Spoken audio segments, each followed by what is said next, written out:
Kepala Badan Reserse Kriminal atau Kabareskrim Polri Komjen Agus Andrianto telah membantah dugaan kasus tambang ilegal Ismail Bolong yang menjeratnya.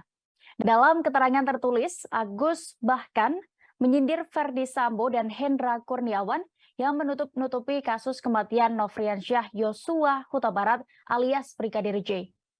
Awalnya Kabareskrim menyinggung soal klarifikasi Ismail Bolong terkait dugaan suap dari tambang ilegal di Kalimantan Timur yang menyeret namanya. Menurutnya, klarifikasi Ismail membuktikan bahwa dirinya tidak terlibat dalam bisnis ilegal tersebut. Dalam video yang viral, Ismail sempat menuding Agus mendapatkan uang setoran dari tambang ilegal. Namun tidak lama setelah itu, Ismail menyampaikan permintaan maaf kepada Agus.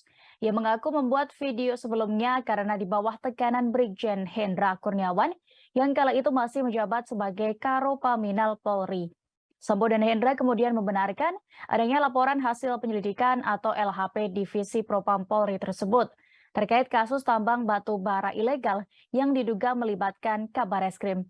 Atas hal itu, Agus kemudian menegaskan status terdakwa dalam kasus pembunuhan berencana terhadap Brigadir J, yakni Ferdi Sambo. Sementara Hendra menjadi terdakwa dalam kasus obstruction of justice atau perintangan penyidikan kasus pembunuhan Brigadir J. Komjen Agus menyoroti soal berita acara pemeriksaan atau BAP yang bisa direkayasa atau dibuat dengan penuh tekanan. Sehingga menurutnya, isu yang dilempar oleh Ferdi Sambo dan Hendra Kurniawan itu sengaja diungkap agar kasusnya teralihkan.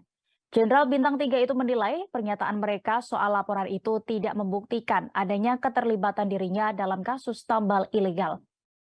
Komjen Agus menambahkan bahwa selama ini Barreskrim menangani perkara sesuai fakta, rekomendasi Komnas HAM, kemudian tim sus, serta tuntutan masyarakat yang sudah menjadi perhatian Presiden Joko Widodo dan Kapolri Jenderal Listio Sigit Prabowo. Mantan Kapolda Sumatera Utara itu juga memastikan bahwa setiap hal yang dikerjakan dapat dipertanggungjawabkan.